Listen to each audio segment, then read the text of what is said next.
안녕하세요. 김성길 목사와 함께하는 천국의 이정표 84회가 되겠습니다.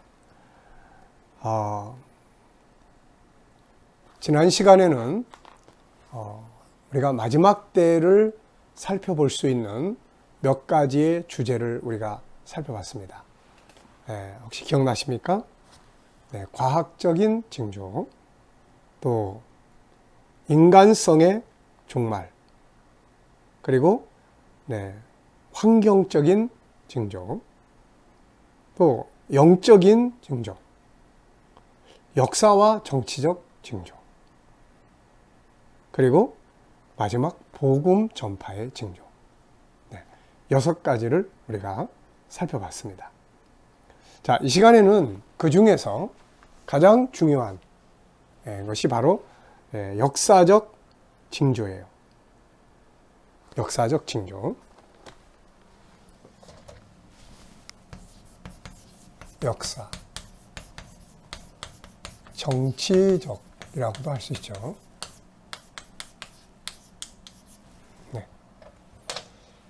다른 것들은 시간 예측하기가 조금 어렵죠. 뭐 인간성 타락. 계속 점진적인 발전을 하지만 그걸 보고 내년 뭐 이렇게 말할 수 없어요. 과학적 발전, 이것도 엄청난 발전이 와, 마지막 때는. 그렇지만 인공지능이 나타났다고 해서 내년에 예수님 오셔, 이런 거는 우리가 알기가 어렵죠. 뭐 천재지변도 마찬가지고. 근데 요거는 이제 시기를 알 수 있는 거예요. 시기. 그래서 우리가 지금까지 공부한 것은 바로 요 부분을 다룬 겁니다. 그럼 이제 한번 총 정리를 우리가 해보면, 자, 다니엘서 2장을 봤을 때는 역사의 흐름, 기억나십니까? 인류 역사는 아담으로부터 쭉 흘러왔죠. 그리고 다니엘서 2장은 그 당시의 세계적인 제국이었던 바벨론 제국으로부터 역사의 흐름, 제국 시대가 끝나고 로마가 갈라지고, 그리고 수많은 열강들이 등장하고, 그리고 세계가 식민지화되고, 그리고 1차대 2차를 거치면서 독립화되기 시작하고, 그리고 양극화, 공산주의, 민주주의, 그리고 난 다음에 경제화 시대, 세계가 독립하고 경제화 시대. 그러면서 서로 또 섞이기 시작을 하죠. 뭉치기 시작을 합니다. 지금은 뭉쳤던 구조들이 한번 흐트러지는 그런 시기예요. 지금 뭉쳤던 구조가 한번 흐트러져요. 뭉쳤다 흐트러졌다 하면서 성경이 말씀하고 있는 마지막 발가락 시대까지 도달하게 될 겁니다. 지금 우리는 발가락 시대의 부근에 살고 있습니다. 자, 2장. 그런 역사의 흐름이에요. 그러나 이거보다 더 분명한 것이 7장이죠. 7장. 7장은 뭡니까? 구로마 제국에서 신로마 제국. 신로마 제국이 등장을 해요.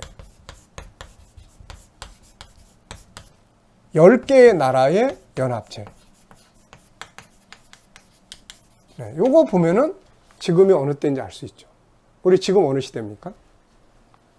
자, 세계가 이제 10개 연합체, 이게 만들어지려고 꿈틀꿈틀 하고 있죠. 2차 대전 이후에 나라들이 독립하면서 막 지역끼리 이렇게 종교적인 뭐 이해나 경제적 이해 때문에 막 뭉쳐지기 시작을 했어요. 그러다가 유럽에서 바로 이 10개 나라가 뭉쳐지는데, 지금은 더 많은 나라가 뭉쳐져 있어요.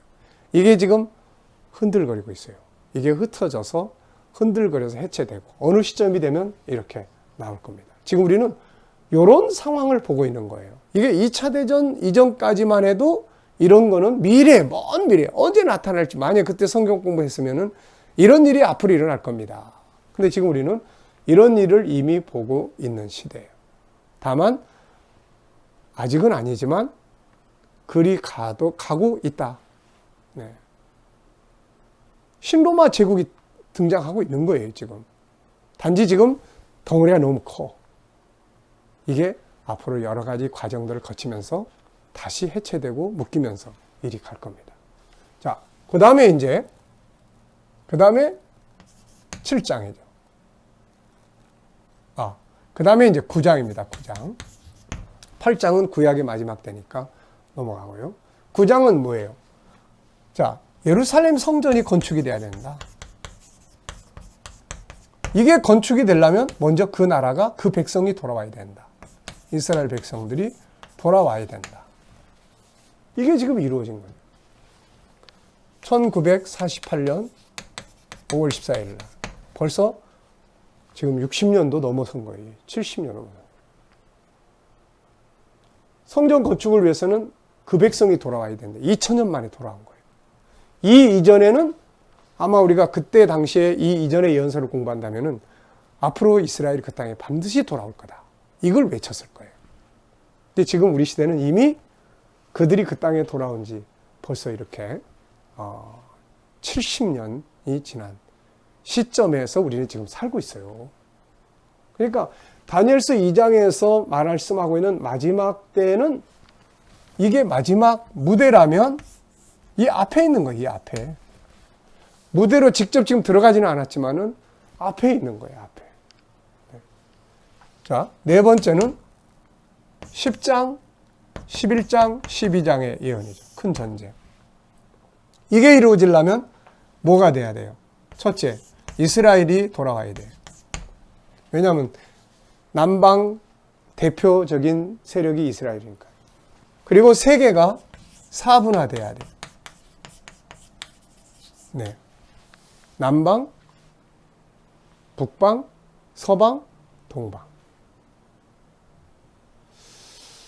자, 우리는 지금 이런 부분들을 이거 아니야 라고 볼 수 있는 상태에 와 있는 거예요. 이스라엘 돌아와서 이스라엘 중심한 남방의 세력. 누가 이스라엘을 쳐내려올 것인지. 구소련권일지 연합된 이슬람권일지 지켜봐야 되겠지만 뭔가 안개 속에서 이렇게 그림이 그려지는 그런 시대를 우리는 살고 있습니다. 막연한 시대가 아니에요. 예언서를 연구하는데 막연한 시대가 아니에요. 어쩌면 너무 가까이 있다 보니까 잘 못 깨달을 수 있어요. 사람이. 그게 제일 무서운 거예요. 사분화. 그러면 이제 동방의 세력, 아시아의 세력들이잖아요. 그 다음에 서방, 구로마 제국권 내에 있는 적그리스도의 세력들이에요. 이런 것들이 지금 이렇게. 그러면서 이 남북 전쟁이 벌어질 때 유럽 세력은 적극적으로 끼어들지 않으리라고 봐요. 그래야 그 다음에 역사를 이루니까. 이때에 우리 한국이 만약에 이 땅에서 미소에 미국이나 소련이나 러시아나 어떤 대리 전쟁이나 이런 거 일어난다면 우리가 이 전쟁에 끼어들게 되죠. 그래서 안 끼어들 수 있도록 이 땅에서 빨리 그런 문제들이 다 해결돼서 우리 독립적으로 우리 전쟁에 안 끼어들어 그럴 수 있도록 해야 되겠죠. 자, 이런 내용들이 다니엘서에서 우리한테 마지막 때는 이런 때야라고 보여주는 거예요. 발가락 시대, 10개의 연합체, 구로마에서 신로마, 이게 등장하는 시대, 꿈틀대는 시대. 성전 건축을 해서 이스라엘 백성이 그 땅으로 돌아와 있는 시대. 네. 그리고 세계적 남북 전쟁이 일어나기 위해서 사분화가 눈에 보이는 것처럼 가시화되는 그런 시대. 그렇다고 해서 뭐 한 달 뒤에 예수님 오시고 또 뭐 내일 모레 올 연말에 예수님 오시고 이런 건 아니겠죠. 이런 것들이 확실하게 드러나고 나면 그때는 42달. 이제 42달 중에 2달 남았네. 이렇게 말할 수 있어요. 그런데 지금은 아니에요. 이런 과정들을 거쳐가면서 뭐예요, 이제? 새로운 무대, 마지막 시대의 정치 상황, 이런 것들이 만들어지게 되는 것입니다. 지금 우리는 극단적인 종말론, 이런 걸 조심하면서도 세속화에 잠들어 있는 그런 삶을 살아서는 안 되는 것이죠. 우리가 이런 때에 어떻게 살아야 하고, 과연 무엇을 위해서 살아야 하고, 어떻게 신앙생활을 해야 될까요? 사실 요한계시록이라고 하는 것은 요런 시대를 거쳐서 요 마지막 시대의 상황이 진행되는 마지막 무대, 남북전쟁, 그 다음에 적그리스도 등장, 마지막 때의 역사적 징조라는 게 다 이런 거예요. 남북전쟁, 적그리스도 등장, 그 다음에 핍박, 그 다음에 예수 그리스도 재림, 하나님의 나라. 네, 이런 것들이죠. 계시록은 이거예요. 이거. 그 이전에 저기까지 가는 과정을 설명해 놓은 것이 다니엘서의 예언들이에요. 예수님의 예언은 이런 속에서 벌어지는 사회적 상황들과 그리고 이것이 어떻게 구체적으로 더 진행되는 부분들을 시작과 끝을 설명을 해 주신 거죠. 자, 다니엘서는 저 계시록이 가기까지의 과정들을 구체화해 놓고 계시록의 내용은 다니엘서 11장 40절에서 12장 3절까지 간단하게 요약 정리를 해 놓은 거고, 이것을 계시록에 와서는 아주 자세하게, 왜? 계시록은 그게 이루어지는 시대를 다루고 있기 때문에 그렇고, 다니엘서는 그게 이루어지는 시대까지 가는 과정들을 정리해 놓은 것이기 때문에 그렇고, 우리는 지금 이 시대는 아직 아니지만 이 시대로 가기 위한 요 앞부분, 요 전 단계, 여기에 머물러 있는 거예요. 여기 머물러 있는 거예요. 지금 우리는 이 시대를 살고 있는 것입니다.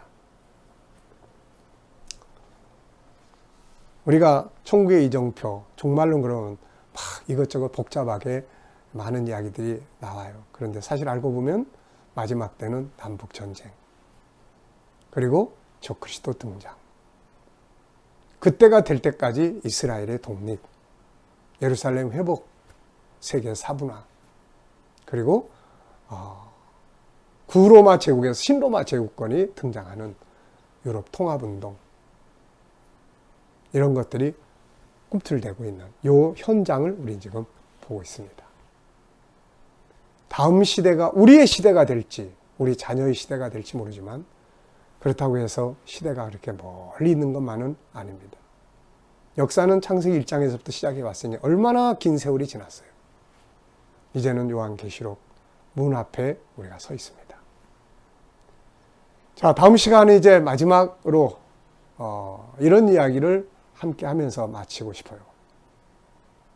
베드로 사도가 이런 이야기 했죠. 세상은 다 불타고 멸망하지만 우리는 약속대로 의해 가는 바 새하늘과 새 땅을 바라본다. 우리가 이것을 바라본다면 어떠한 사람이 되어야 마땅하겠느냐. 네, 이 주제로 이제 천국의 이정표를 마무리하려고 합니다. 이 시간 말씀 여기서 마치도록 하겠습니다. 감사합니다.